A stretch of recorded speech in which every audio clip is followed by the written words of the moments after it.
На свои избирательные участки многие приходят целыми семьями. Одни вместе с родителями, бабушками и дедушками, а кто-то с детьми. Семья Шишиных тоже пришла в полном составе. Родители тем самым приучают детей не оставаться в стороне от общего дела. Говорят, голосовать нужно для будущего поколения. Их жизнь зависит от выбора, который мы сделаем сегодня. От этого зависит будущее нашей страны.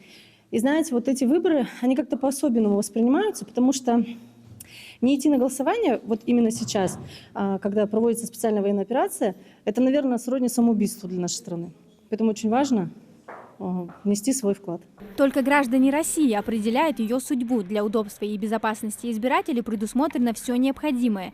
Это маски и санитайзеры, ручки, комната матери и ребенка, где дети смогут поиграть и рисовать, пока родители исполняют свой гражданский долг. Открыт медпункт, где окажут первую медицинскую помощь, и комната для намаза. Для людей с ОВЗ предусмотрели лупу и азбуку Брайля. На 302-м участке зарегистрировано почти 2000 избирателей. Из них 60 проголосуют на дому. Очень приятно бывает видеть, особенно пожилых людей, для которых в жизни была не одна смена власти, и они понимают всю важность происходящего и насколько важна их роль, их голос. Также очень много бывает молодых людей, для которых это первые выборы, когда их жизненный путь только начинается. Здесь соблюдены требования пожарной безопасности. Совместно с полицейскими, сотрудниками пожарной охраны, члены избирательной комиссии заранее провели подготовку в случае ЧС. Отработали действия по эвакуации людей и избирательных документов при возникновении пожара. Места установки средств пожаротушения доступны в любое время суток. На период проведения выборов запрещается проводить пожароопасные работы. Гражданам надо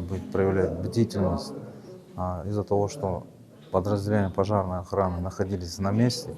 В оперативном порядке все эти были потушены, тем самым, чтобы, одним словом, все прошло хорошо. На территории Магаса 4 избирательных участка, 3 находятся в учебных заведениях и 1 в Центре культурного развития. В целом по стране открыли свои двери более 94 тысяч УИКов, в республике же их 142. Они работают с 8 утра до 8 часов вечера. Проверить, к какому избирательному участку вы прикреплены, можно на сайте Госуслуг. Амина Зязикова, Магомед Шаухалов, Магас 24.